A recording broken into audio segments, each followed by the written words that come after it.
A country has been cancelled, which has got these horrible effects to it, whereby like, right. And there's like so many parts you can debate about it. Like, are sanctions good? Are they bad? Is it right in this scenario? You know, who says this is a just war? And actually, we did even worse in Iraq. Are we hypocrites? Yada, yada. But it's a whole debate itself. But we have oligarchs having their assets seized again. We can debate whether that's just or not, whether it's, you know, essentially where their are their boats and their houses the proceeds of crime. You can make an argument that these people have pillaged the state under a kind of like mafia leadership. You support Putin. Like, we can go through all of that. Yeah. And of course you can draw all those equivalences to American billionaires as well. Exactly. So, it's a rabbit hole. But the point is, we've got a country that has been cancelled, and Elizabeth Warren, who's become chief FUD officer for Bitcoin, whatever it is, she's going to come out. She's now saying that Russia is going to be using Bitcoin to avoid sanctions. You put a piece out this week on Twitter. Yeah. I read it. Thought it was good. I'm not sure if you're subtweeted, but Marty Bent made a point about if you think Russia wouldn't use Bitcoin to avoid sanctions, you're an idiot. So like there's a counterpoint to it. I feel like I should get into greater depth here. And since I'm in Austin, I'd like to talk to Marty about this, because Odell texted me too. And he was like, do you really think like Russia won't use Bitcoin to evade sanctions? And my answer was like, well, sort of yes and no. But like you have to take a step back and like first sort of understand like what the goal of sanctions are.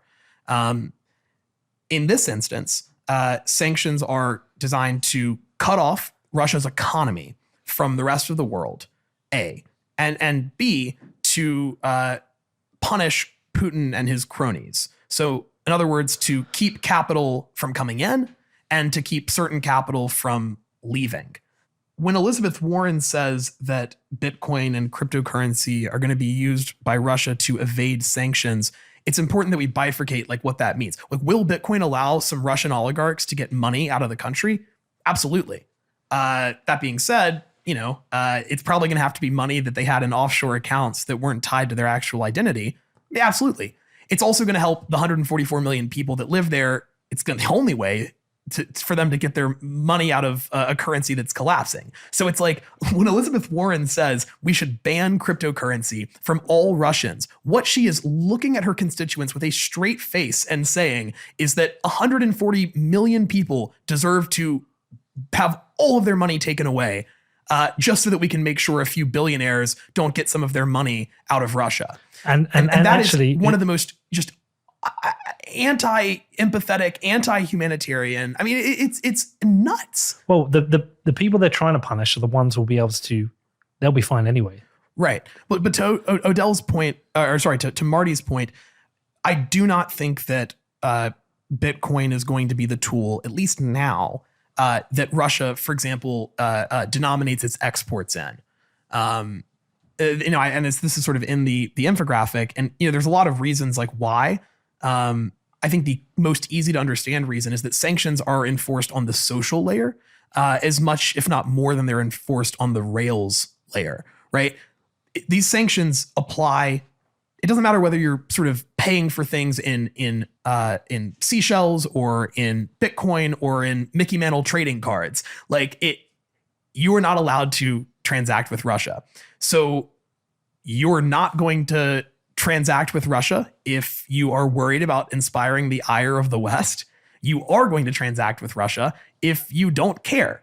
And at the point where China and Russia have developed alternatives to SWIFT, like CIPS, where China's rolling out the digital yuan, where Russia has massive stockpiles of yuan and gold, the people who want to buy stuff from Russia are going to buy it, and maybe they will use Bitcoin, maybe they won't. It's not like Bitcoin is the limiting factor, though. The limiting factor is the wrath of the West.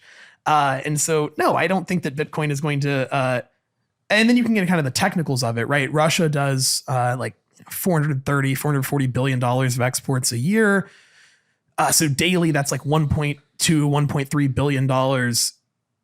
going into Russia every day. I mean, if Russia said, hey, we will sell our oil and sell all of our exports in Bitcoin, like Bitcoin would probably moon to the extent that there were countries and states that are like willing to pay for these things.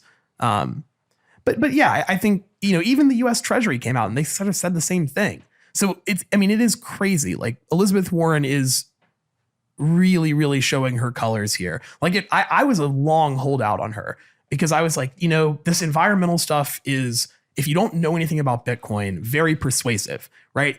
Our counter response requires a lot of understanding, but the critique is very easy to understand if you care about the climate. Like Bitcoin uses a lot of energy, uses as much energy as some country, super wasteful. And so I did like kind of hold out on Elizabeth Warren thinking like, okay, maybe this is just like a pet issue for her.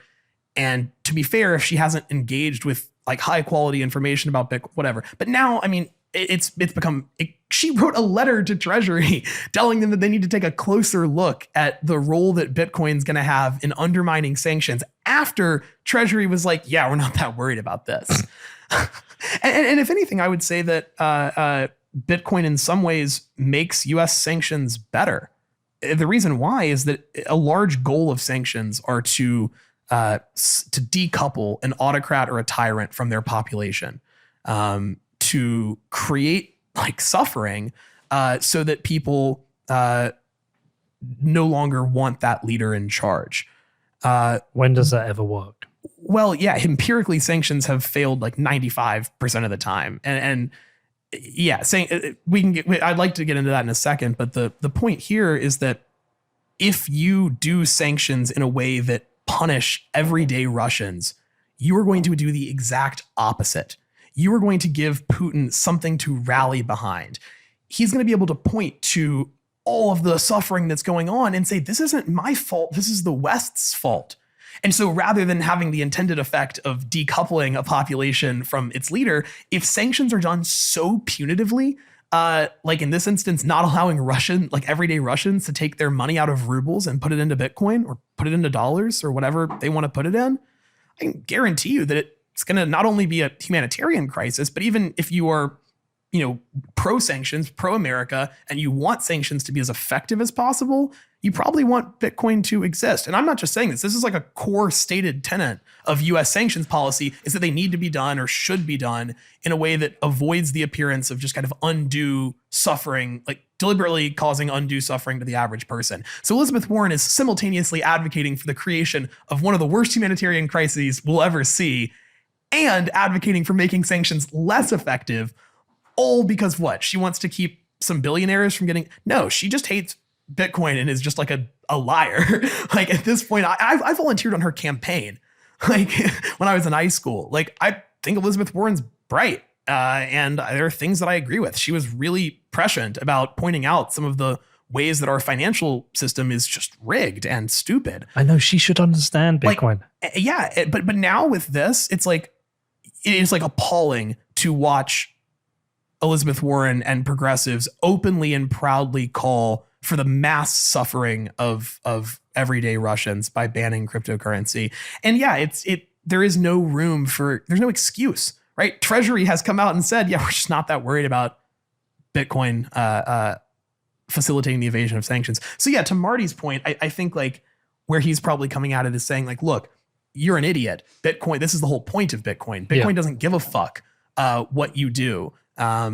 True, but nation states have militaries, right? And again, sanctions work on the social layer. So will Bitcoin be a way of evading sanctions on a rails layer? Yes, absolutely. Like if Russia gets completely cut off from everything, if China backs away, like yes, Bitcoin will be a very dependable way of getting money into and out of the country, but only with the people who are willing to break the law.